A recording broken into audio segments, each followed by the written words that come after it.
Since Mario Kart Tour came out recently, I thought it was time to revisit the newest console game, Mario Kart 8 Deluxe, and try to rank all the tracks. This will be based off how fun the tracks are, how creative the overall design is, and also how they look and sound. So with that, let's get her ranked. 48, Donut Plains 3. It's a pretty basic course. It goes for a swampy environment with lots of mud puddles everywhere. It's about as good as it can get while retaining the original design, but the flatness makes the experience kind of dull.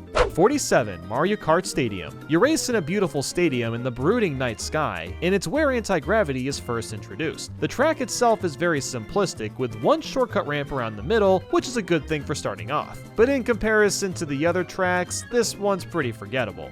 46, SNES Rainbow Road. Nintendo sure loves remaking this Rainbow Road, don't they? By far the hardest Super Mario Kart track, the turns are incredibly sharp and the radiating thwomps make the ground nearby them shake. While it was impressive 20 years ago, newer tracks have a lot more to offer, but this is one of the best when it comes to pure simplicity. 45, GBA Mario Circuit. For some reason, Nintendo went wild recreating Super Circuit tracks, because this one uses Ultra Hands to literally lift half the stage in the air. Yeah, this is a toy Nintendo actually manufactured in the 1960s, so it's strange seeing this referenced. Its inclusion adds some much needed excitement to an otherwise flat track.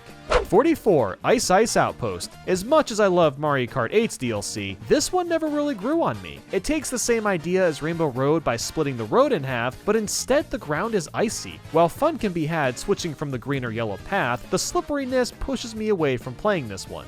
43, Mario Circuit. This one does a lot more with the anti-gravity by flipping the stage a full 180. Visually it looks stunning, but it doesn't necessarily make for an interesting track. It's a lot of fun going around the sharp turns and building up your purple turbo boost, but there's just not much to this one. 42, Bone Dry Dunes. The name is accurate enough. You zoom through the dry dunes with lots of dry bones walking around. You know, it's kind of funny that they're an obstacle while you can also play as dry bones, now that I think about it. There's some split paths you can take here, there's an interesting gliding section, but the sandy ground makes driving feel a little rough. And honestly, this just kind of feels like another desert track without much for distinction.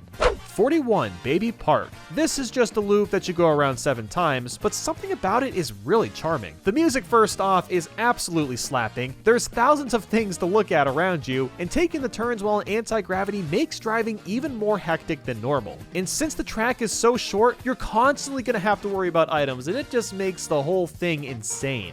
40, Moo Moo Meadows. You drive around a farm and have to avoid cows. Yeah, we're off to a pretty good start. This is another flattish course, but it has lots of subtle bumps which better immerse you into the farm-like landscape, and you can trick off dirt piles that the Monty Moles make. 39, Excite Bike Arena. Again, this is a loop, but what's cool is that it's a little different every time. The ramps and mud appear in different spots, so you're never too sure what's coming up. The landscape kept with the same tone as the NES, which makes it look pretty bland, but the bopping music and constantly tricking off hills is pretty enjoyable.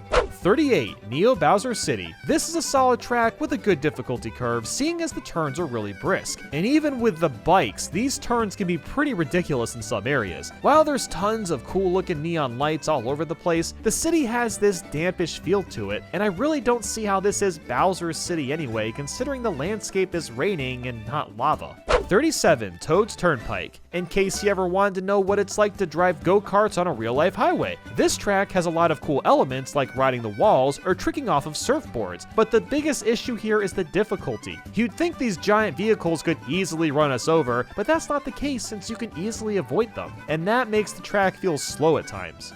36, Dry Desert. Well, it's not completely dry. The end of the lap has an oasis where you'll dip into the water and trick off some geysers or gaps in the land. It's refreshing to see this and makes this desert track stand out among the others. 35, Sherbet Land. And here's another great take of an ice world. You can choose between driving on the main road or dipping underwater for a chill swim. It's pretty brilliant that they managed to split the roads in this way. It's just too bad most of the driving is clunky due to the ice.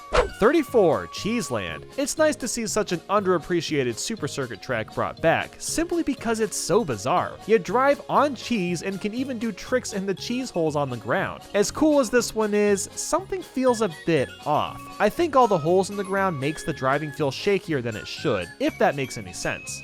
33. Cheap Cheap Beach. The perfect getaway to avoid paying taxes. Cheap Cheap Beach takes you to a few different locales. You're mostly on the beach and dripping around the sea, but the beginning starts you on a bridge, and in the end, you'll cruise through a tropical forest. It's a nice bit of variety, but nothing too crazy. 32. Water Park. This is kind of like if Six Flags were to flood over. You drive in the water for half of this one. Despite my dislike of the water, it's used sparingly enough to warrant a good time, especially when you're in anti-gravity. And of course there's the end where you fly out and you can see the Ferris wheel in full force, and that really is just something. 31. Yoshi's Circuit, and that's taken very literally. The entire road is mapped like an outline of Yoshi. This makes for a surprisingly difficult yet fair course, and the blooming trees and grass look fantastic here. 30. Dolphin Shoals. Even though we're mostly in the water, there are so many cool things going on. We can trick off these water-blowing pipes, we can ride on top of Unagi, and when that jazz hits you after leaving the water, oh man, there is nothing quite like it. 29. Sweet Sweet Canyon. If you ever wanted to be the candy, then this track is a treat. You're either riding across a large variety of pastries, or down a split road with the most delicious sweets in your sight. They even made the Cheering Toad's little ginger man. That's such a nice little detail. 28. Royal Raceway. There really is a royal vibe to be felt with all the confetti flying through the air. The difficulty is just right, and the huge jump at the end was practically made for gliders. Although we can't go to Peach's Castle anymore like in the original, the roads are wider, which makes the turns more enjoyable to careen across. 27. Twisted Mansion. It really doesn't get creepier than driving through a flooded castle that's twisting in all directions. The setting is nailed just right thanks to the chilling music and depressing night sky. There's even a shortcut near the beginning where you can drive through a library. This is a ghost-themed track done right. 26. Rainbow Road. I've slowly grown to like this Rainbow Road. The main gimmick is the path splits in half, and we're located in a space station, as you'll see at the end of the lap, as well as the middle with these green and red arrow paths. The split path concept works well here, although I still feel like the envelope of creativity really could have been pushed farther. 25. DK Jungle. It's hard not to go bananas when you can bounce off flowers and say hi to the hopping tiki heads. DK Jungle moves at a mile a minute. 1 second you're deep in the jungle, then you're in some ancient pyramid, and then you're flying through the air against screaming pillars. Holy crap! 24. Yoshi Valley. If you want to know what it's like driving through a country road, it's kind of like this. There's several paths, you don't know where you're going, and the country tunes accompany this mood perfectly. The multiple paths add a lot of variety to each race too. 23. Grumble Volcano. The volcano is definitely grumbly. The turns are very sharp and rigid, which fits perfectly with the rocky terrain theme. And even cooler, each lap has more and more of the track falling apart and shaking, which makes the experience feel more alive and realistic. 22. Thwomp Ruins. This is what Mario's Time Machine should have looked more like. You cruise the remains of some sort of ancient Thwomp temple, and in several areas you can ride on the wall. The environment has this very intriguing yet desolate look, and the track itself is pretty solid. 21. Animal Crossing. This is one of the more basic DLC courses, but its big gimmick is randomly changing seasons each time you play. It's mostly a visual and musical difference, but you'll also notice other small details to how you play as well. And while the design is simple, it actually works pretty well here. 20. Wild Woods. We're put into a forest with humongous trees and lots of rushing water, but instead of the water slowing us down, it actually speeds us up, which is way more fun than you'd expect. And the segment with the moving leaves and speed boost is pretty cool too. The woods here are surprisingly wild. 19. Piranha Plant Slide. Now we're getting to the truly creative courses, with this one themed after pipes. You'll use the rushing water to fly underground and try to avoid the plants, and at the end you'll burst out of the water and soar high into the sky. This level gives you a rush that a lot of tracks simply don't. 18. Toad Harbor. I don't remember Toad ever being into boats, but this small town is a peaceful place based off San Francisco. You'll drive through a bit of traffic and even see cable cars, and you can ride on the walls too and drive through a local market. This track almost feels personalized in a weird way, and the design flows wonderfully as well. 17. Hyrule Circuit, the one and only Legend of Zelda track. So much love was poured into this one, with coins being replaced with rupees and being able to drive through Hyrule Field and Hyrule Castle. Even the piranha plants were replaced with Deku Babas. The Zelda world meshes flawlessly with the Mario world. Courses like this make me want to see even more Nintendo IP step into Mario Kart. 16. Ribbon Road. Boy, did this one get a gnarly upgrade. We tour across some kid's room on a road made entirely of ribbon. This track just brings the young spirits out of you. It's basically a kid's imagination brought to life. And the track is really fun to drive around too. The turns move by quickly and there's some wavy sections for a bit of variety. 15. Dragon Driftway. Not only is this course Chinese themed, but it also gives a shout out to Mario Galaxy 2's boss, Gobblegut. This is a very curvy course, which reflects exactly how Gobblegut slithers his body around. There's lots of murals on the wall too. The decorations are just top notch. 14. Wario's Gold Mine. You can't define this one any other way than with the word zany. The slopes are insanely steep. You gotta avoid bats that sweep through the cave, and you're even thrown into anti-gravity and can boost off the mine carts. It's pure zany goodness, through in and through out. 13. Wario Stadium. This takes the idea of a stadium and flips it on its head. You start by blasting through a normal bike area, but the platforms raise and out of nowhere you're in anti-gravity. Then by the end, the stadium is flooded. This whole track is a really unique take on this general theme. And there's so many ramps and hills to trick off of as well, making the whole race feel fast and frantic. 12. Cloud Top Cruise. Driving on the top of clouds is already a great time, but Cloud Top Cruise takes it a few steps further. You'll also land on an airship and drive straight into a thunderstorm with lightning that can strike down and electrify you. There's a large diversity of track elements, making for an extremely busy and fulfilling course. 11. Shy Guy Falls. This track really brings the idea of anti-gravity to the table, since you can literally drive up a waterfall with accompanying speed boosts. That alone is fantastic, but the rest of the course is solid too, with lots of charming Shy Guys chiming into the music and an overall beautiful landscape. 10. Bowser's Castle. This one is no joke. This is a big boy castle. The rock and instrumental really sets an edgy tone, as well as the hard as nails difficulty. The turns are sharper than ever. There's loads of obstacles like fire bars, rolling rocks, and even a giant stone Bowser that punches the track from side to side. And hey, I even heard this is Shadow the Hedgehog's favorite course. At least that's what he told me. 9. N64 Rainbow Road. By far the most nostalgic track for me, the remake is nothing short of magical. Since this was the longest Mario Kart track of all time, it was just turned into one giant lap, although it feels a bit on the short side. And my god, the road looks ridiculously polished. You got trains dropping coins on you, and of course the chain chomps make an appearance but now hop around and give the track some waves. 8. Super Bell Subway. I think we've all had the urge to explore the dark and ominous tunnels in a rail station, and that urge can finally be released. Super Bell Subway has you cruising down a very narrow path while avoiding trains from all sorts of directions. What's really cool is you can even ride on top of them if you take a higher path. This is a very surreal and interesting track. 7. Electrodrome. For those in the mood for a nightclub to jam with some Koopas and Shy Guys, this course is nothing short of dazzling. The entire road is jacked up with fancy lights, and on some parts of the road, you leave this electronic debris behind you. To top it off, the track design is really thrilling to drive through. 6. Music Park. If you like good bangers, this is the place for you. Music Park not only has a great musical piece, but the road literally plays with the music when you go over the piano or the xylophone as an example. You also bounce off drums and have to avoid these giant music notes. And the best part, of course, is the head-bopping piranha plants. I mean, come on, this track is freaking sick. 5. Tick-Tock Clock. This has always been such a classic. There's nothing better than driving in a clock-themed world. All the obstacles operate the same as a clock normally does, like the gears and minute hands, and they still pulled off a freakishly fun level. And the music uses some really weird sounds too, which fits wonderfully with the course. 4. Mount Wario. There's been a lot of snowy mountain levels in Mario Kart, but nothing comes even close to Mount Wario. You start on the top of a mountain and slowly transition into an icy cave. While I'm not a fan of the icy roads, it's so brief that you barely notice it, and right after that you drive into a water dam, then back to the fix of the mountain, and finally you're on what's basically a ski slope with the crowd cheering you on. And somehow, with all of this happening, the course still manages to be tons of fun to drive on too. 3. Mute City. This is the closest we've gotten to F-Zero in HD, and my god, this is beyond excellent. There's speed boosts all over the place, so you're constantly moving fast, and you're always in anti-gravity, which makes it more likely you'll boost off other players. Even the recharge pathways give you coins. That is an ingenious way to implement the coins instead of just throwing them on the field somewhere.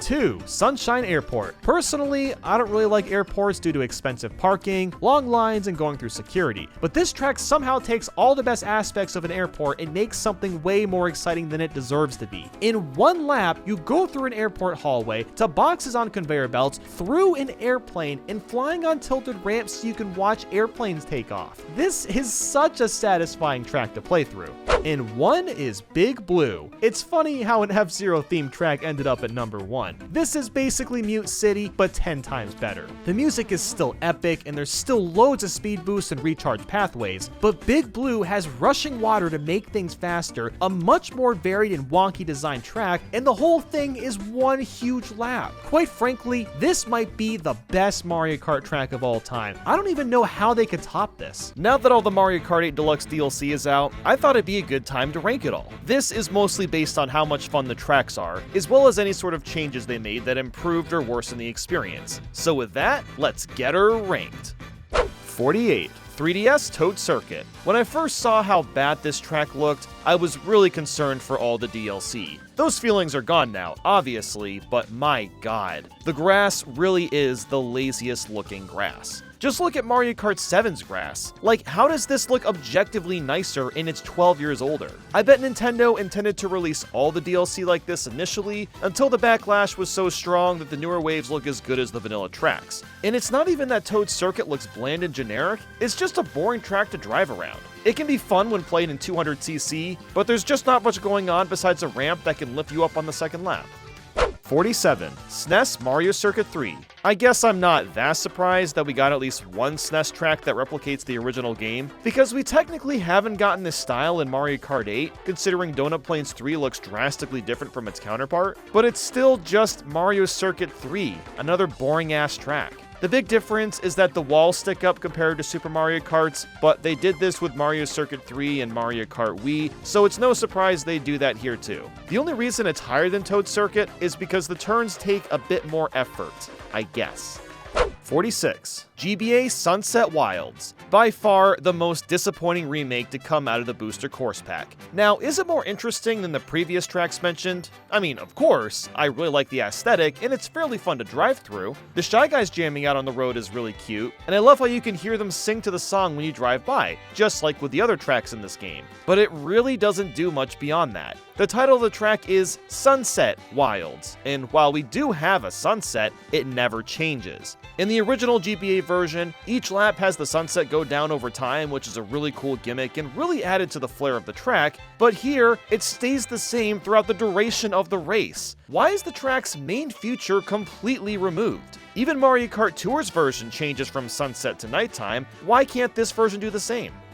45. Paris Promenade. Okay, so I'm really glad that Nintendo has gone out of their way to port the Tour exclusive tracks to a console Mario Kart game. Doing that is going to help preserve them when Mario Kart Tour eventually dies out. And they're even combining some of the variants together by morphing them in each lap. As an example, the first lap uses elements from Paris Promenade 1 and 3, as well as 3T and 2R in the last lap. That's really damn cool that they've gone out of their way to preserve even the extra variants, but let's be real here. The Tour tracks are usually not as fun as the normal ones. Paris Promenade is a very pretty looking place, but it's just so flat and basic. There's a lot of super wide turns, and yeah, you can take a ramp over the Jardins du Trocaredo, I butchered that. You also drive underneath the Eiffel Tower, and so on. I've actually visited Paris once when I was really little, and I remember a couple of the landmarks, so seeing them featured in Paris Promenade is a treat, but it truly is a bland track to drive through. 44. Tokyo Blur. This course honestly is a blur. It's another one of those where I can barely remember it. If I lived in Tokyo and knew and saw all these landmarks, this would definitely be more up my alley, but once again, the track design plays it very safe. which makes sense because these tracks come from phones after all, but the transition is still a tad awkward when compared to Mario Kart 8's other stuff. You'll drive past the Wako store, the National Diet building, and underneath the Kaminarimon. Tokyo Blur does nothing interesting track-wise. Even on the final lap, we're just driving on a different road while the first 2 laps just block off different paths. But it does look slightly nicer than Paris, so I'll give it that at least, and it has a nice sense of flow, which I can appreciate as well. A lot of the tour tracks do not flow well, but we'll get to those later. 43. London Loop. It has the same vibe as Paris Promenade and Tokyo Blur, but is featured in London this time. The Big Ben and London Eye take full center, and you'll drive through the Charing Cross and in front of St. Paul's Cathedral. Once again, there's a lot of fun landmarks, and each lap takes pieces of the 3 London Loop variants from Mario Kart Tour, but the track design is still really forgettable. The last lap is definitely the best part though, since a bunch of chain chomps get on the roads as obstacles, and there's a bridge that opens up that you have to drive across. The biggest change from the Tour versions comes down to more moving pieces in the background and some extra fog. The fog is very subtle, and it helps the track stand out a little bit more on its own. 42. Rome Avanti. Well, it's another tour track. It's been said a lot, but there's really not much here that's too exciting. Even the music is kind of on the bland side. It's not memorable at all. Rome Avanti does look and play well, but not much really sticks out here. As usual, there are some interesting locations that could be spotted. Driving through the Colosseum as an example is kind of cool, and you'll even fly over the Trevi Fountain. Probably the best addition, however, is the chain chomps biting away at the road in the Colosseum, which is a fun reference to how battles kind of took place back in the day. But otherwise, there's nothing too crazy here. 41. Madrid Drive. We've got yet another tour track, and this one is all over the place. For a good portion of it, it just feels like the same city we've seen time and time again. There are some really cool places, but otherwise, it's just alright. Of the few areas worth mentioning, we've got the Santiago Bernabeu Stadium. It's pretty awesome driving through this soccer field, and it's even got the Goomba shoes from Mario Bros. 3 kicking the balls around. How can you not love that little detail? Then we've got Prado Nuzam, accompanied with this piranha plant sticking his head out of one of the paintings. So there's a couple of neat moments, but in the end, it's just another city track. 40. New York Minute, the very first tour track to be introduced, and it really shows. This one is a lot like Paris Promenade, where the layout is very flat and uninteresting, but at the very least, the track is gorgeous and each lap feels pretty different from one another. The vibrant city streets are based on Times Square and are so much fun to watch as you drive by. The second lap gets us out of the city and onto the sidewalk briefly, while the third lap takes us past Central Park and straight into 30 Rockefeller Plaza, which, funny enough, is the same street that the real-life Nintendo store is on, with that address being 10 Rockefeller Plaza. Kind of a missed opportunity to add the actual Nintendo store into the game itself. New York Minute makes me wish that New Donk City got a Mario Kart track too, but that's beyond the point. There's even a Donkey Kong poster that says he has the best musical, which is true. I mean, who hasn't heard the DK rap at this point? So all the references to New York are great and all, but there's just not much variety here. 39. Los Angeles Laps. I cannot tell you how excited I was to try Los Angeles Laps, because I've heard the music from Mario Kart Tour and absolutely adored it. But this version, for whatever reason, gets rid of the choir's bas.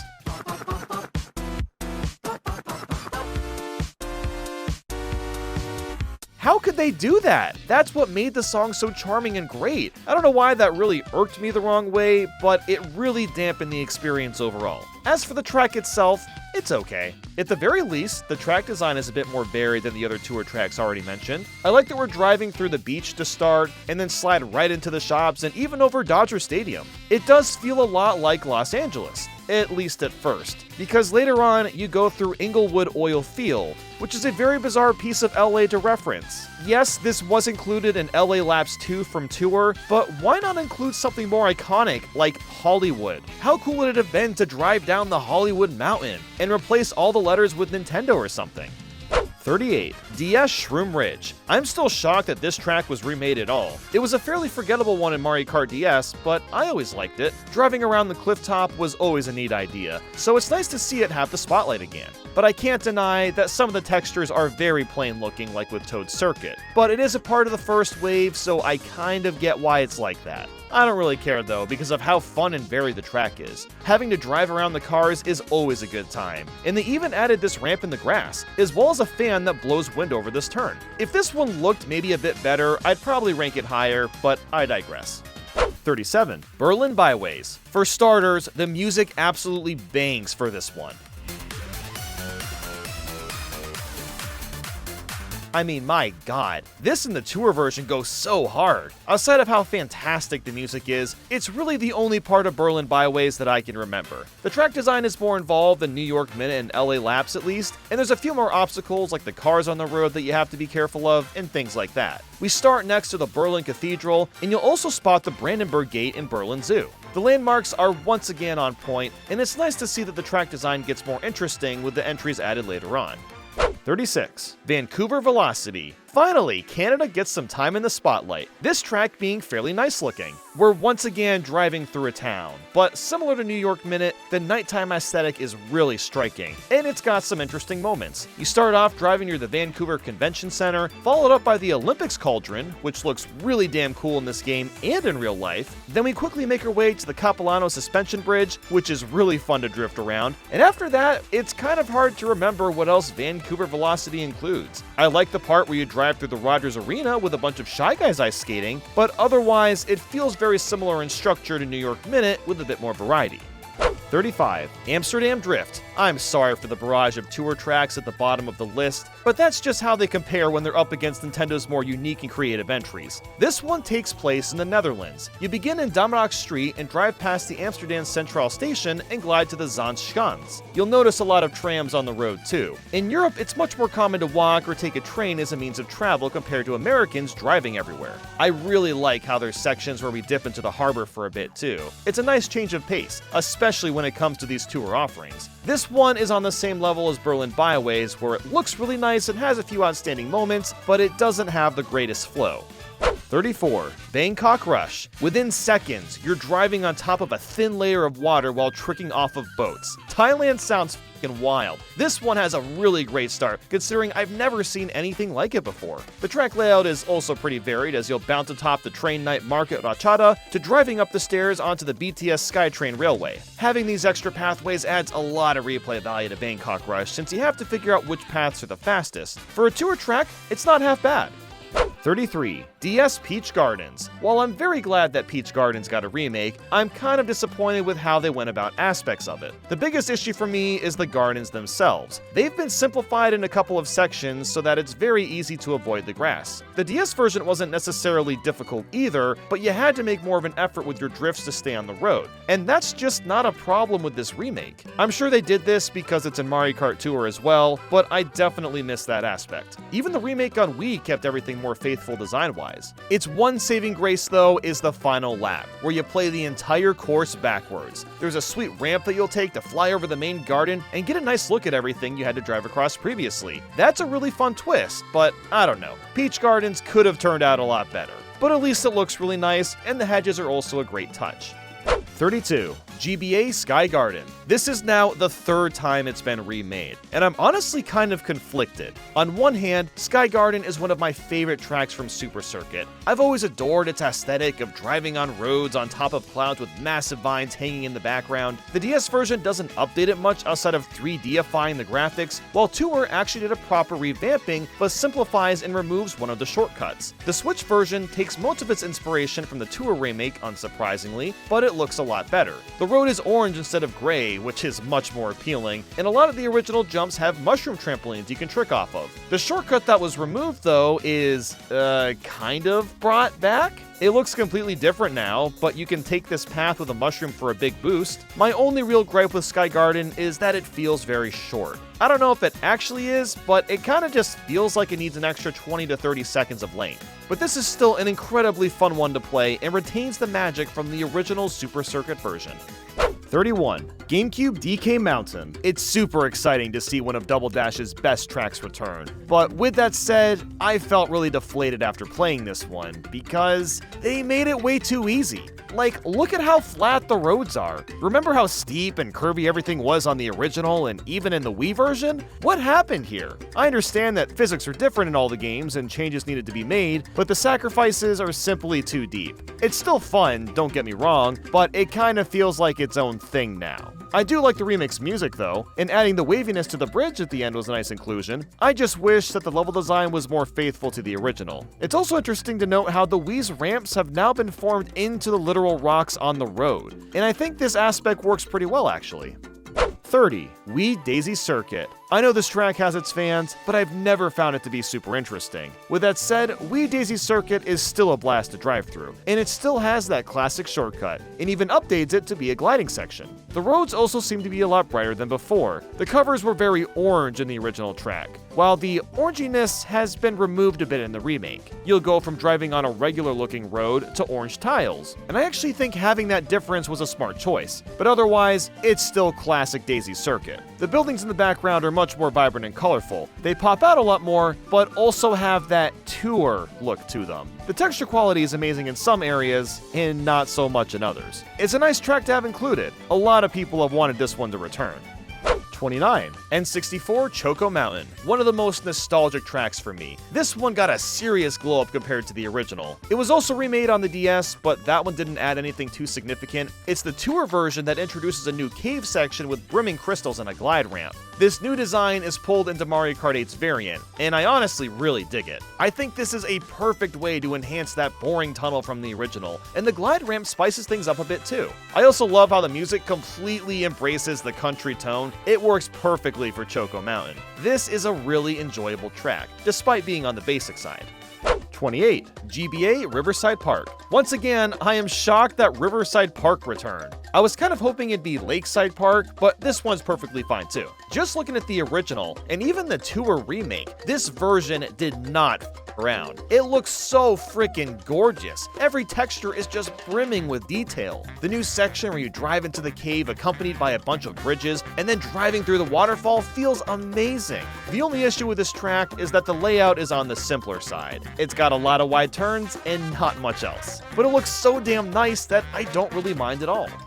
27. 3DS Rosalina's Ice World. Well, this is quite a surprising pick. It's one of those tracks that's pretty solid, but also really easy to forget about. This remake is still fun to play, and the general level design feels exactly the same as the original, right to a T. A couple of turns feel maybe a little bit different, and there is this new ramp at the end, but otherwise it's very similar. There's also some cool stuff going on in the sky, like have you noticed that big spinning planet? Yep, that's Gateway Galaxy from Mario Galaxy 1. And of course, the Comet Observatory is sitting there right next to us, pretending like we don't see it or anything. Now, of course, these things were in the original version, but they're much brighter and more apparent than ever. And that's really the best way to describe Rosalina's Ice World. All it really needed was a visual glow up, and that's what it got. 26. Sydney Sprint. Like with Berlin Byways, the music slays with an upbeat and exciting beat to get you in the mood for some racing. Out of all the tour tracks we've played so far, this one has the best flow and fluidity while also making a varied track layout at the same time. Just hitting the tricks and turns feels so right the whole way through. I really can't get enough of it. As you'd expect, the Sydney Opera House is included, and we also get to drive through it in a couple different ways. We start in Port Jackson, pass through Luna Park, and cross the Sydney Harbor Bridge. It covers its locations well, like with the other tour tracks, and manages to be quite enjoyable to race on too. 25. GBA Snowland. I don't know what it is with Nintendo and the Super Circuit tracks, but they have gone out of their way to make them special and remarkable. Ribbon Road and Cheeseland are completely different experiences, and Snowland is no different. I always liked this track in the original because of the cheery music, and the remake here is a joy to hear as well. They've kept the pink/blue hue background and completely revamped all the crystals sitting in the background. They've even added some crystals on parts of the track too. It really gives off a wholesome winter vacation feeling. The new ramp at the end of the track is added so naturally too. It just looks like a pile of snow and it gives you a slight advantage. This captures the same magic as the other remakes. It plays completely different, but still keeps the same look the original had.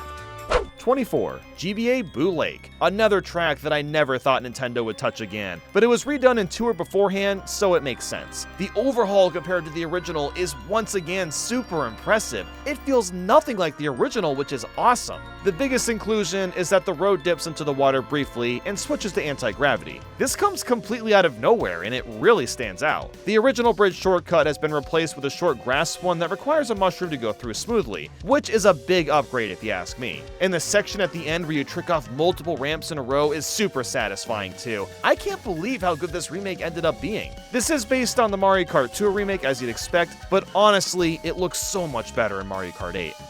23. Sky High Sunday. A lot of people believe that this is a brand new exclusive track for the DLC, but that's actually not true. All the tracks that appear as new have gotten added to Mario Kart Tour and were originally made for that game. This is Nintendo trying to be funny and being like, look guys, a new track, when in reality they've probably had it stockpiled in Tour for years, and decided to add it in Mario Kart 8 first to just look better. It's honestly a very smart business move, but onto the track itself. It reminds me of Sweet Sweet Canyon, but a billion times more colorful. You drive on top of several desserts, through an ice cream cone, and many other sweets. It's a really fun style, but there's something about it that feels off. The way you turn through the track feels kind of awkward. It just doesn't feel like it was built for Mario Kart 8's physics and mechanics, especially that wide turn at the end. I don't know, it just feels weird to do. I do like all these shops they added as extra details, and all the Koopas hanging out at the cafe at the beginning. Clearly, a lot of time and effort was put into this one, but it's definitely meant for Mario Kart Tour and not Mario Kart 8.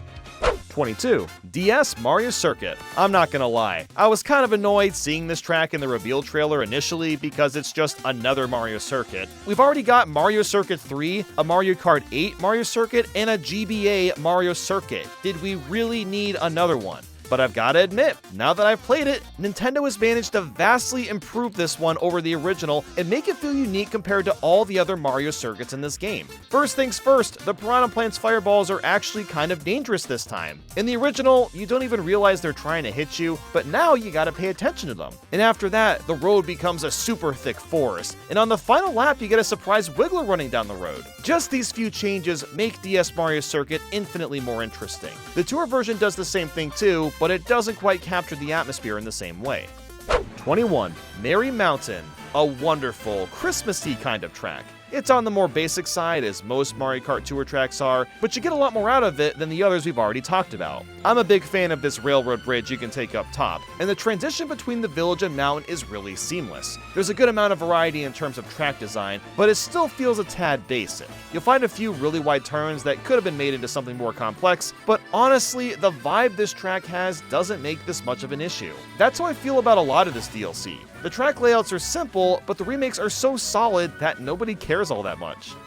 20. N64 Calamari Desert. Another N64 track that hasn't aged gracefully, but the remake livens it up quite a bit. There is also a remake for Mario Kart 7 that adds a few ramps. It's the Tour version though that shook things up. It looks a lot better in Mario Kart 8, and does an awesome job incorporating Tour's reroutes. I'm sure most people that have played Mario Kart 64 have driven through the tunnel just because you can. It was always fun to explore something you weren't supposed to. But now, on the second lap, you literally have to drive through this tunnel with the train still on the railroad. What an ingenious way of spicing up a basic track. We're basically living our childhood dreams from decades ago. And the music is so good too. The remakes are all great for the most part, but it is nice to hear Calamari Desert sung again.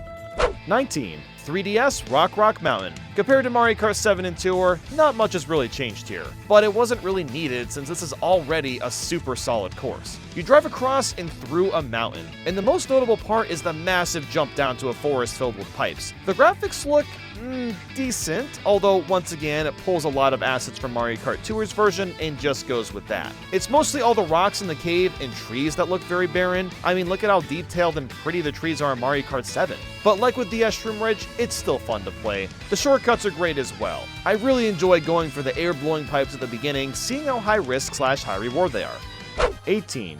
Athens Dash. One of the most surprisingly fun tracks to race on. Athens puts us inside the Pantheon. You also drive across the theater of Dionysius and through a street very similar to Monastriaki, among many other places. It has an excellent flow where all the turns just feel really good to drift across. It's one of the most satisfying tracks. It's pretty cool how we can also drive on top of some of the pillars instead of just seeing them. That makes the place feel a lot more lively.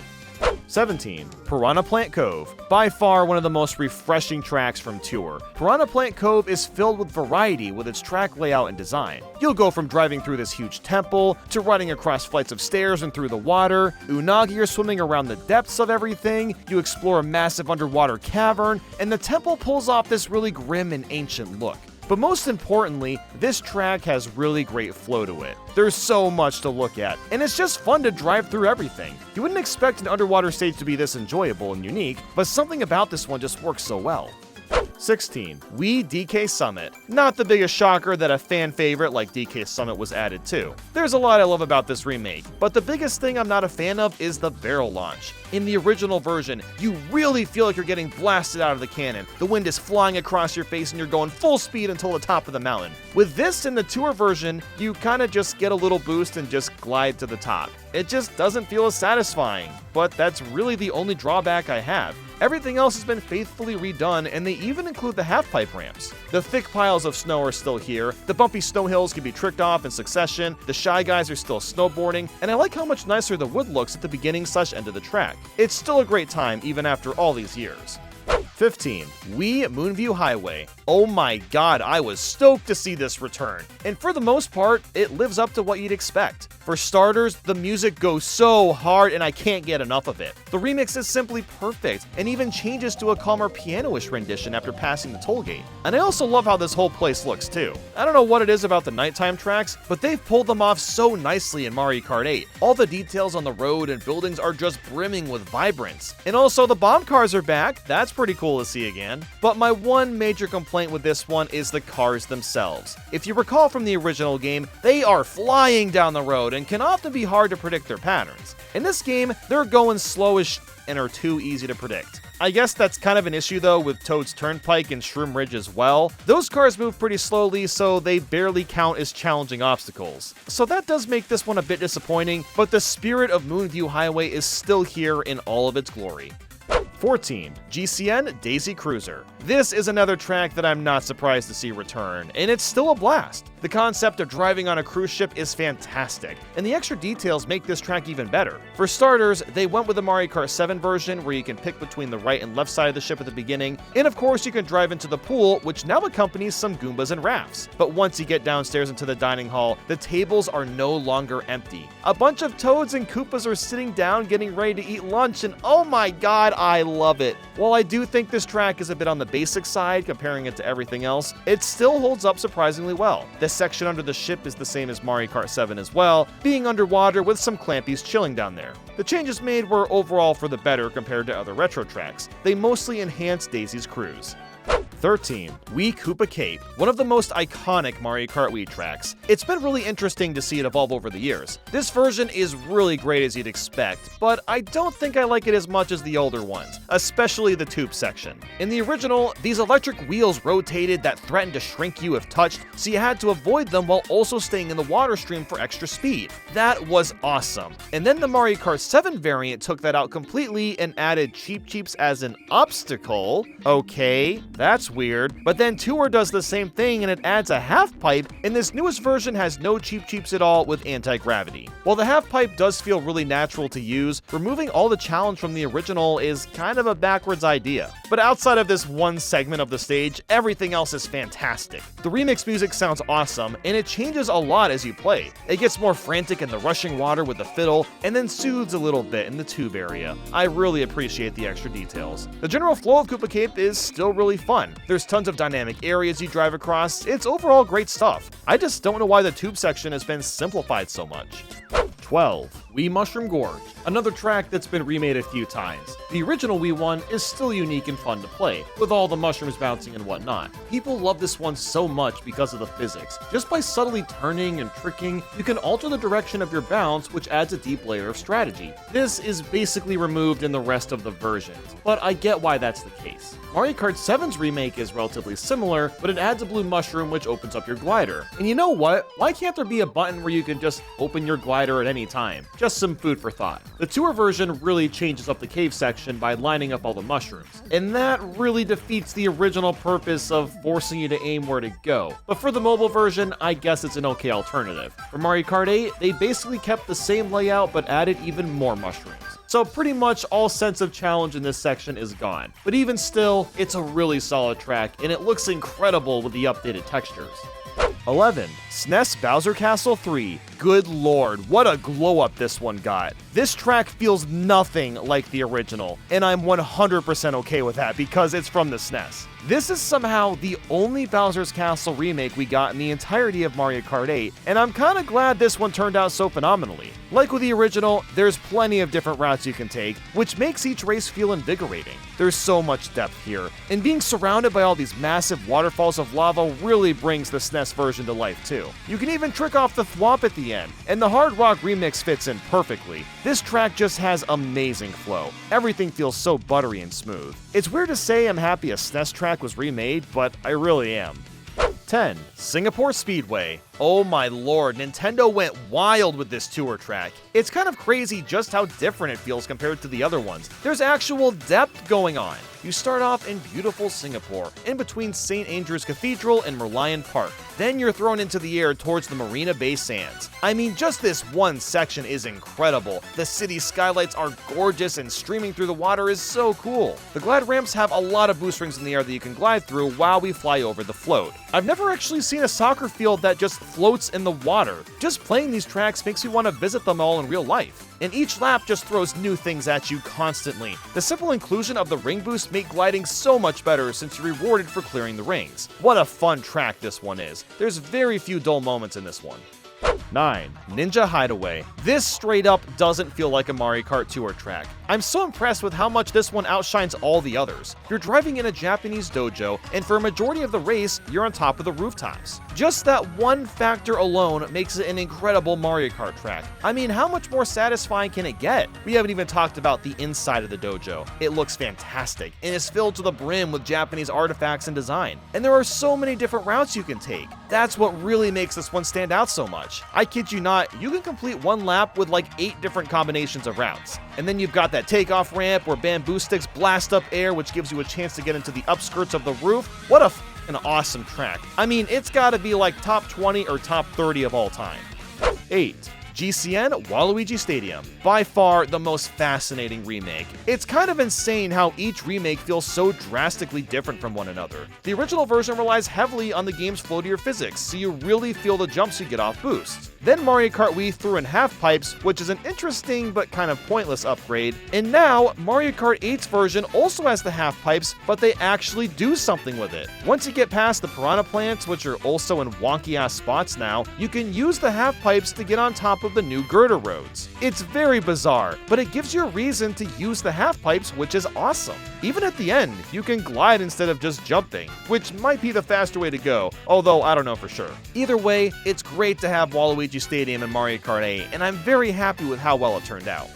7. Wii Maple Treeway. We've got another fan favorite. It's also been remade several times, and this version is as stellar as you'd expect. Mario Kart 7's remake gets rid of the shaky bridge for the glide ramp, which I still think is a lot more boring, but it does utilize the glider better. That change has carried on up to this day, and that's really all that's been updated. There's a couple of minor style changes in the Tour remake, and those carry over to Mario Kart 8, but with much better textures. The music is still catchy, driving along the massive tree branches is a blast, the leaf piles are fun to drive through, although one thing that I've noticed are the smaller odds of getting a banana or mushroom out of the leaf piles. But what more do I need to say? It's Maple Treeway, so you already know it's awesome.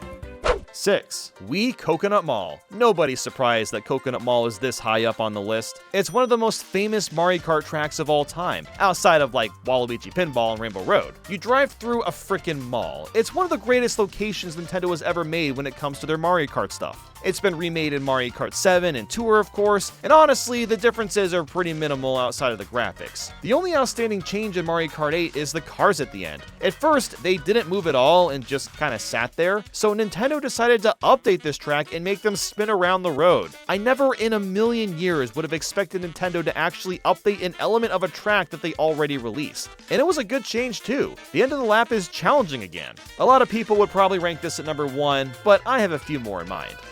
5. Wii Rainbow Road. I was a tad bit skeptical that something would go wrong or feel off, but Nintendo did it. They nailed this remake, and I couldn't be happier. It plays and feels exactly as you'd want it to. This is one of those so good you get goosebumps kind of tracks. Wii Rainbow Road's zany twists and turns are still here, and you still have to be careful on how you navigate your way around. The music is what really sells it though. It's so exciting and makes you feel happy in all the right ways. It's different enough from the original that it feels fresh, but also has the same charm. It's just a fantastic remix, and by far one of the best tracks in the whole game. 4. Yoshi's Island. This really came out of nowhere, and somehow it's one of my favorite tracks of all time? I kid you not. I was grinning from ear to ear for the whole race when I first played this due to the sheer amount of fan service this track throws at you. Just look at it. All of the enemies come from Yoshi's Island, down to the Shy Guys on stilts, the Blargs in the background, to the Huff and Puffins walking across the road. The music is fantastic as you'd expect. The coins are now Yoshi coins and make the same jingle from the SNES game, and when you start a lap, the sound is exactly the same as starting a level in Yoshi's Island. Even the ending remix comes from Yoshi's Island as well. And as for the track itself, it's really fun to play. You can hit one of those cloudy question marks and spawn an entirely new track where you can go through a goal ring from Yoshi's Island. I mean, god damn Nintendo, they went so hard on this one. The only downside is that the track layout is a tad on the basic side, but Yoshi's Island is absolutely filled to the brim with love and charm. One of the all-time greats, by far. 3. 3DS Rainbow Road. I'm sure you're very aware that this has been my favorite Rainbow Road for several years, and not only did they bring it back, they made it look clean. I mean, hot diggity doo-dah, look at how nice the road looks. Oh, and it all flows so nicely, just like in Mario Kart 7. I really can't get enough of this Rainbow Road. If you loved it before, then you're really gonna love it now. The planets, the moon, the vortex tube, it's all so fantastic and looks 1,000 times better than it ever has before. I know people love Wii's Rainbow Road and consider that the best one, but I just don't see how that can top this one. It does so much to stand out amongst the others and is an absolute king. 2. Squeaky Clean Sprint. So this is another one that just came out of nowhere. Holy crap, this track is incredible. Now, you all know how much I love big houses. Yeah, well guess what? This track gives me the next best thing, a big bathroom. There is so much personality bursting through this track. You drive headfirst into a sink, and then straight into a massive tub that's filled with bath bombs you can trick off of, and little sponges in a beach ball. The weirdest part of the tub, however, is the toothbrush. I don't know who's brushing their teeth while taking a bath, but hey, more power to them. And then next thing you know, you go down the frickin' drain, it's all dirty with grime accompanied with a stuck wedding ring, only to escape the drain and fly out on the floor that's filled with suds. Then you glide over a toilet, which has bursting bidet water on the second and third laps. Oh my god, there's so much detail in this one. Not only are the bathroom items and decor fun to look at, but it's a really fun track to drive on too. There's quite a few alternate routes you can take, so it feels a bit more fresh than the other tracks. It's one of the best tracks because of the complexity in the track design, and also how immersive the theming is too. Huge props to Nintendo for this one.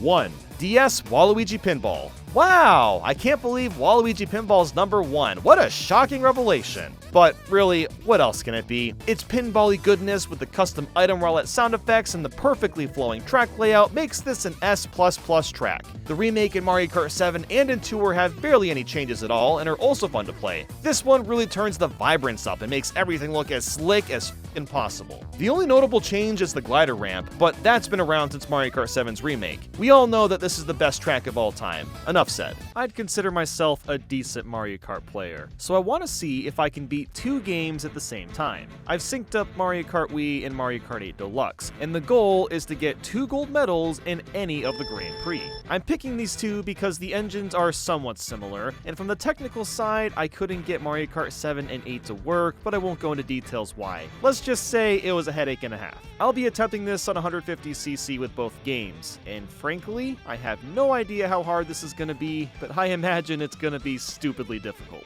We'll be racing on Luigi's Circuit and Mario Kart Stadium to start, and yeah, it's not going too hot. The track layouts are completely different, and even though I'm trying to take turns with my aiming, Funky Kong and Inkling have ended up trapped in corners for most of the race, and we both placed 12th. So I figured that the problem might be that Funky Kong was on a bike while Inkling was using a cart, so I switched to using a cart and had virtually the same results. That's when I remembered a very specific feature that Mario Kart 8 has built in for new players: smart steering. I've personally never used it and only knew that it helps you avoid going off-road, but I didn't know much beyond that. So on my 3rd attempt, I changed Funky's cart yet again, and after racing for about 30 seconds, I was feeling a slight glimmer of hope. While Inkling was going really slow a lot of the time, she almost always moved forward. This was huge. Since there's no smart steering in Mario Kart Wii, I decided to just focus on Funky's race and nothing else. With my peripheral vision, I could see when Inkling was getting items, and it was almost always mushrooms or a bullet bill, so she never got too far behind. The only issue now was I had no idea how the Piranha Prowler worked, because I only used the Flame Runner. So I ended up getting 7th, and then I turned my focus to Mario Kart 8. We were still on the second lap, which is actually fantastic news, meaning I had a good amount of time to catch up. I can't get any corners because of the smart steering, unfortunately, but as long as I got some decent items, I should be able to catch up fairly easily. And I actually managed to get 3rd place. The gold medal seemed out of question for Mario Kart Wii, but I figured I might as well keep going and see what the other courses are like. Next up was Moo Moo Meadows and Water Park. These two tracks seemed to have the complete opposite layouts. I was constantly running into walls with Inkling with almost no exceptions. I also realized I never turned on shaking for Mario Kart Wii, so I wasn't able to do any tricks. This quickly turned into a big problem, considering how important each second was. The sooner I finished the race with Funky Kong, the more time I have to catch up with Inkling. I was able to nab 1st place in Mario Kart Wii, but I had a long way to go in Mario Kart 8. Water Park would have really benefited from cutting corners, especially at the end, but I wasn't able to do that very often and ended up in 12th. Well, so much for a gold medal in Mario Kart 8. At this point, I just wanted to finish to see what the other 4 tracks would be like. The next combo was Mushroom Gorge and Sweet Sweet Canyon. There is no way in hell this is gonna go well. And it certainly didn't. But honestly, a lot of it had to do with the fact that I'm just not very good with the Piranha Prowler. I got 9th place in Mushroom Gorge and 12th again in Sweet Sweet Canyon. For whatever reason, I was not able to keep my speed with the Inkling. She just kept slowing down to a crawl at the deep corners. The smart steering? Not as smart as you'd think. Last up was Toad's Factory and Thwomp Ruins, and both of these are relatively basic layouts, so I didn't think it'd be too bad, especially since there weren't any deep corners for Inkling to get stuck in. I got 4th on Toad's Factory, and wasn't too far behind in Thwomp Ruins. I caught up to 5th place, which isn't bad, but if I want to get gold medals in both games, I need to be averaging 1st through 3rd place each race. So now that I know how reliable smart steering is, I went back to Le Epic Funky Bike and also decided to switch up Mario Kart 8's Cup. Because I'm allowed to pick any combination I want, I actually decided to try Propeller Cup from the new DLC, simply because it also has Mushroom Gorge in it. Both Mushroom Gorges actually line up, so maybe that would help somehow. One thing that did make a difference was the Flame Runner. I freaking love how this bike feels, and it made Mario Kart Wii so much easier to play. There was a bit of a setback in Luigi's Circuit. I was small and got hit with a green shell around the end, which knocked me way back in placement. So I only squeezed out 7th, which was annoying, but at least Sydney Sprint was super forgiving. I was getting good item luck and wasn't too far behind, so I went from 10th to 1st pretty easily. However, Mario Kart 8 did not fare well for the rest of the Grand Prix. Snowland has slippery physics and tons of deep corners, which meant it was hard to accelerate after losing it by bumping into the snowy sides. I was also falling out of bounds, which I learned was going to be a huge problem later on. I ended up finishing Moo Moo Meadows in 1st, but it didn't matter considering I was so far behind in Snowland. Even with bullet bills, I only got up to 9th, which basically meant I wasn't getting a gold medal. But both versions of Mushroom Gorge were coming up, so I was super curious to see how that would go. When I started bouncing on the mushroom, I realized I still haven't turned on the tricking. God damn it, I gotta stop forgetting and just do that already. But I still placed well in Mario Kart Wii with 2nd place, but since the tracks were the same, I was deep into the 3rd lap in Mario Kart 8 with no chance of catching up, getting 7th place. So picking both tracks was actually a worse idea, believe it or not. But now, Sky High Sunday. As soon as I took off the ramp, I knew this cup was a bad idea. I was constantly falling off in Mario Kart 8 because of all the jumps, and there wasn't much I could do about it. The track itself is also really short, so when I finished Toad's Factory in 1st, I was on the last lap in Sky High Sunday with little time once again to catch up. After getting 9th place, I was disappointed to see a gold trophy in Mario Kart Wii, but nothing in Mario Kart 8. The only thing I can really do is keep practicing, but also keep trying out different cups in Mario Kart 8. Surely there's gotta be something better, like maybe the Golden Dash Cup, as there aren't any pits outside of one in Choco Mountain. My theory started off wonderfully, considering Luigi's Circuit and Paris Promenade made for an amazing duo. I actually managed to get 1st in both games, which blew my goddamn mind, especially after failing so many times in a row. And again, the reason for that is because I picked longer lasting Mario Kart 8 tracks. Maybe that's what I should be trying trying to do, but we moved on to the next races, which were Moo Moo Meadows and Toad Circuit. I thought this would be another home run. I wouldn't be able to run into the sand to slow me down, so what more could I ask for? Well, I ended up getting extremely far behind and only managed to get 10th, and that was at the last second. And then there was Mushroom Gorge and Choco Mountain. The one pit that I was worried about ended up being an issue. Inkling fell down a couple times, costing us precious time. Going back and watching Mario Kart 8's footage, I was missing a ton of item boxes, which I'm just now realizing is extremely important for staying right behind the crowd. Without the spew of bullet bills and mushrooms, it's insanely hard to keep up even when I'm not going off-road. I got 6th in the end, but getting 10th in the previous race really hurt my chances of even placing 3rd. And now there's Coconut Mall. Ugh, this can't end well. And yep, you sure can bet that Inkling was going up the red escalators and taking the longest paths without me even realizing it. On the first lap, she took both red paths and somehow started driving backwards. So yeah, I got 10th in Coconut Mall and ended up in 4th place overall. Even though I haven't made much progress, I've at least learned how important the items are, and that I need to look for longer Mario Kart 8 stages too. So after finally turning on tricking, I looked around for new cups. I wasn't finding much until I spotted the 8 Cup, Yoshi's Circuit, Excite Bike Arena, Dragon Driftway, Mute City. Outside of Mute City, these are fairly long tracks without any pits, so I definitely stood more of a chance with this Grand Prix, right? On the last lap of Luigi's Circuit, I bumped into Dry Bowser and then got shocked, and Donkey Kong had the gall to zoom past me as well, giving me 4th place. That was a little annoying, but I had so much extra time in Mario Kart 8 that I got 1st place no problem. Moo Moo Meadows and Excite Bike was another solid combo.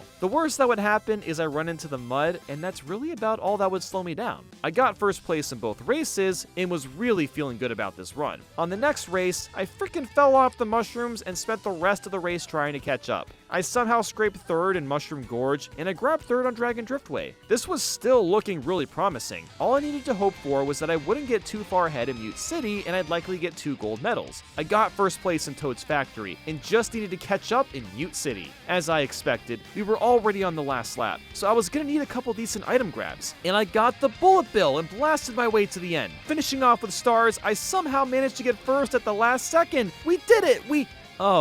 I got 2nd in Mario Kart Wii. After spending hours trying to get 1st in Mario Kart 8, and it finally happens, a monkey in Luigi's Circuit ruined this run. Well, I'm not going down that easily. I tried this a couple more times, and was having much better luck. I was sitting in 5th on the final lap in Mario Kart Wii, but a blue shell came around and allowed me to grab 1st in the last moment. As for Mario Kart 8, I still had over half the race to go, so I had tons of time to catch up to 1st place. I even held on to a star for most of the last lap as my protection against any items. Moo Moo Meadows was an easy 1st place, and I was in 7th with most of the 2nd lap left on an Excite Bike. So while it was a bit tighter, I still secured 1st place, and this was feeling like the earn. I just needed Mushroom Gorge to go well, and thankfully I didn't get screwed over and got 1st yet again. Dragon Driftway was gonna be a bit tough considering I was on the last lap in 12th, but I was just barely close enough to the pack where I managed to catch up a bit. I only got 6th, which wasn't quite what I wanted to see, but thankfully getting 1st in the initial 2 races made it possible for me to still get gold if I got 1st in Mute City. So the last races began, and Toad's Factory was going beautifully. I finally felt my groove coming back with Mario Kart Wii. It's a very weird but satisfying game to control, and the bike was feeling great. After grabbing 1st in Toad's Factory, I had less than a lap to go from 11th place. It was literally gonna come down to item luck, since it's not the longest track in the world. The first item I got was the Bullet Bill. The next one was a mushroom, which kind of sucks, but at least I took a shortcut with it and ended up in 2nd place. All I needed was a red shell, and then bam! I got 2 red shells! I hit Cat Peach, and just like that, I can confirm that it is possible to beat Mario Kart Wii and 8 Deluxe at the same time. It is oh so satisfying to see 2 golden trophies spinning together. I normally don't care that much about the trophies, but they were earned this time. Mario Kart Tour is no longer getting any new characters, tracks, items, or anything of that matter. While the game is not technically over as it'll rerun its older content, it's no longer getting anything new, which makes it easy to believe that the reason for that is that we're probably getting a new Mario Kart at some point. Mario Kart 8's DLC is also wrapping up soon, so it all seems to be leading up to that. But honestly, Mario Kart Tour has an absolutely massive catalog that most people aren't aware of.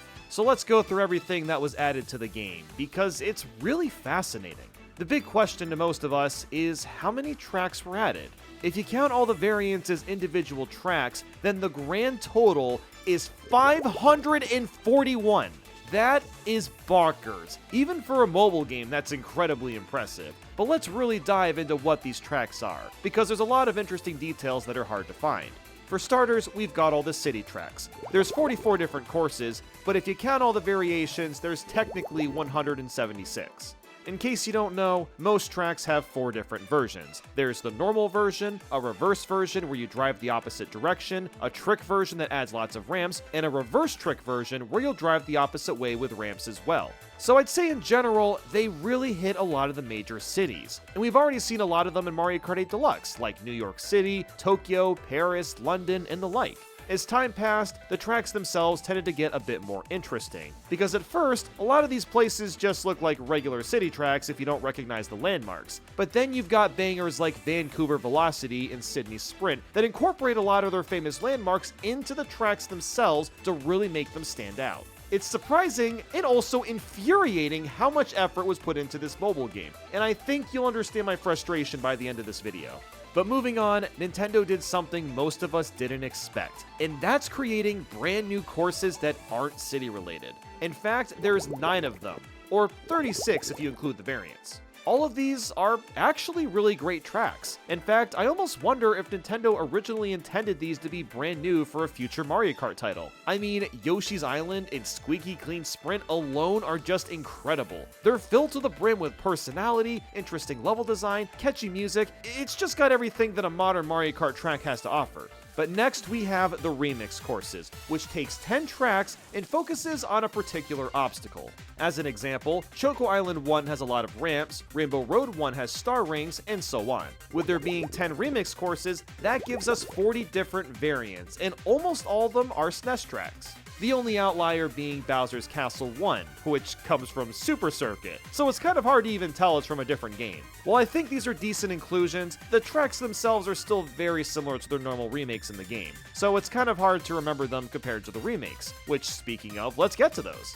So as you'd expect, a lot of the SNES tracks are remade. In fact, 15 out of the 20 were added, which gives us 60 variants. The only ones missing are Bowser Castle 1, Bowser Castle 2, Koopa Beach 1, Mario Circuit 4, and Ghost Valley 3. I don't really have much to comment on because all these courses are so similar, but I guess it is a little strange that they didn't remake all of them. I mean, they were 5 tracks away and already made assets for all these themes, so what was stopping them? Next though is the Nintendo 64 selection. We got 9 out of the 16 tracks, which gives us 36 different variations. Although technically, we only got 8 N64 tracks because Calamari Desert has 2 versions. It's a bizarre choice to make a second version of this track, but at least they did something really unique since you can drive through the train tunnel. The missing tracks include Moo Moo Farm, Toad's Turnpike, Wario Stadium, Sherbet Land, Bowser's Castle, DK's Jungle Parkway, Banshee Boardwalk, and Rainbow Road. Most of these missing tracks make sense to not be remade for Mario Kart Tour, but I am a little surprised that Moo Moo Farm and Wario Stadium weren't remade. Moo Moo Farm would have been easier to make considering it's such a basic track, and Wario Stadium is filled with ramps to trick off of. Mario Kart Tour has a huge focus on tricks. In fact, it's a core gameplay element, so I don't see why this couldn't have gotten a remake. In fact, it's the only N64 track that has yet to get a remake from any Mario Kart title. Nintendo just hates this one, I guess. Next, we move on to the GBA courses. This has 14 tracks, which includes 54 variants. Now, if you do the math, you might think there'd be 56 variants, but it isn't because Bowser's Castle 4 doesn't have a trick and reverse trick variation. The missing courses include Shy Guy Beach, Mario Circuit, Cheeseland, Ribbon Road, Broken Pier, and Rainbow Road. Some of these were already remade in Mario Kart 8, like Cheeseland and Ribbon Road, and trying to bring those to tour properly would have been really challenging. But otherwise, I feel like they picked all the good ones. Sky Garden, Sunset Wilds, and Yoshi Desert all look fantastic. Bowser's Castle 4 is crazy too. It really goes out of its way to stand out among the other Bowser castles. Adding the staircase and the big marble rock things were a great touch. In fact, it almost feels like Mario Kart 8 levels of effort, which again is all the more frustrating that so many of these remakes are trapped on the phone. Then we've got the GameCube. 7 tracks were remade, which gives us 28 variants. The missing tracks include Luigi's Circuit, Peach Beach, Dry Desert, Mario Circuit, Sherbet Land, Mushroom City, Wario Coliseum, Bowser's Castle, and Rainbow Road. Again, a lot of these aren't that surprising to see dismissed. Remaking Luigi's Circuit and Mario Circuit would be pretty redundant considering how many of those types of tracks are already remade. Although I am a bit sad we never got Wario Coliseum or Rainbow Road. Again, Wario Coliseum would have been great for tricking, and I just really love GameCube's Rainbow Road. The Bowser's Castle is also very solid, but at the same time, we got a ton of Bowser Castle tracks in here already. At least they included most of the solid choices though. DK Mountain, Yoshi's Circuit, Waluigi's Stadium, all of those are amazing tracks and were recreated fairly well. Mushroom Bridge looks stunning too, so I can't say I'm too disappointed with the selection. It's just too bad that we can't play all these tracks whenever we want to, but are instead limited to playing a random handful every couple of weeks. Well, isn't that just a great old time? Next are the DS courses, which gave us 7 remakes or 28 variants. The missing ones include Figure 8 Circuit, Yoshi Falls, Cheap Cheap Beach, Desert Hills, Delfino Square, Tick-Tock Clock, Wario Stadium, Bowser Castle, and Rainbow Road. Honestly, most of the missing DS tracks are pretty forgettable and boring. The only one I really wish was included was Delfino Square, but the selection they remade was basically the best of the bunch. You can't really go wrong with Waluigi Pinball, Airship Fortress, Luigi's Mansion, and the like. Now surprisingly, 9 Wii tracks got a remake, which gives us 36 different variants. The missing ones are Luigi's Circuit, Moo Moo Meadows, Toad's Factory, Mario Circuit, Wario's Gold Mine, Grumble Volcano, and Bowser's Castle. I'm kind of shocked that they remade more than half of the Wii tracks since at this point in time, they really started to become more and more intricate. Coconut Mall, Maple Treeway, Rainbow Road, Koopa Cape, all of these are classics and have a lot of moving parts. I guess the reasoning for adding this many Wii tracks is, well, nostalgia, and because there's literally too many good ones to pick from. And last but not least are the 3DS tracks, which actually gave us the most remakes out of all the Mario Kart games. There's 12 different courses and 47 variants. And no, it's not 48 variants, because Rock Mountain never got a reverse track variation. The missing tracks are Woohoo Loop, Music Park, Maka Woohoo, and DK Jungle. I kind of wish either Woohoo Loop or Maka Woohoo was included as well as Music Park, but the track selection is otherwise stellar. It also makes sense that they remake the most of these particular tracks because the graphic style is very similar to Mario Kart 7. I'm just glad they added Mario Kart 7's Rainbow Road, since that's always been my favorite of the bunch. And that's a deeper look into the Mario Kart Tour tracks. And no, there's not a single one for Mario Kart 8, although that's not really that surprising.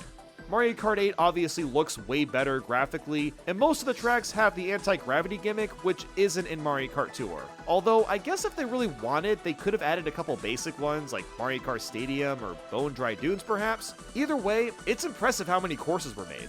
A lot of the city tracks have multiple versions, but they all have different track designs, so I'd still count them as unique, technically speaking. But that's not all, because we're only just getting started. There aren't just regular tracks to play.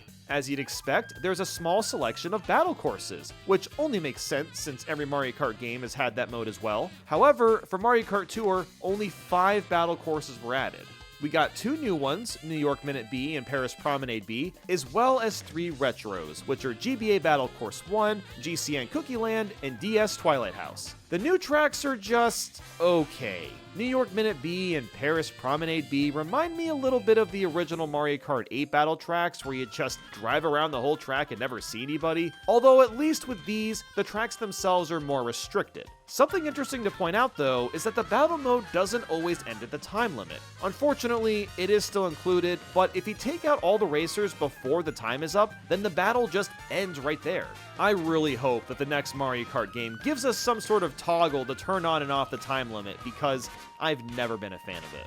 I think Nintendo's mindset here is that the battle mode would drag on for too long without a timer, but that's what makes it so exhilarating in the first place. If you and one other player are down to your last balloon, it adds this sense of pressure and suspense to survive and end up on top. Also, just to throw this out there, I'd personally love to have seen N64's Battle 4, considering it's the best battle track, but at least there's a few decent ones here. But I think that's enough about tracks. Let's move on to the characters. It is genuinely insane how many characters were added, because if you include the variants, our grand total is 265. Yes, over 200 freaking Mario Kart characters. While I know that sounds bonkers, let's just think about the Mario franchise in general. Are there even 200 something Mario characters to begin with? If you include the RPGs, then, I mean, maybe. But what Mario Kart Tour did here was include a ton of variants, and I mean a ton of them. I went through every single character and tallied up how many are technically unique, and that led me to finding out there's really only 47 characters. Now, I'm not going to go over all the characters in the game, but I do find it fascinating how many new costumes were created. Just looking at Mario as an example, he has a total of 29 variants. A lot of these were themed around specific holidays or tracks, which I think is really damn neat. Then let's look at Peach. She's got 12 variants, Luigi has 14, Toad has 15, and I think you get the point of what they were going for. The character with the most variants, however, is not even a Mario character. It's just Mii costumes, which, you know, were also included in Mario Kart 8 Deluxe if you had the amiibo to unlock them, but in Mario Kart Tour, there's a total of 64 costumes, which is actually double what Mario Kart 8 Deluxe had, which is 32 costumes, and I'm including the color variations, which don't really count as unique suits. There's also quite a few gold characters. In fact, there's 14 different gold versions. Because I guess gold equals shiny and good? I don't know, why do people like gold so much, huh? But with that said, there's still a very strong selection of unique characters. We got King Boo, Diddy Kong, Funky Kong, Poochie, King Bob-omb, and Charge and Chuck, just to name a few. At this point, I'm surprised that they still haven't added a Goomba.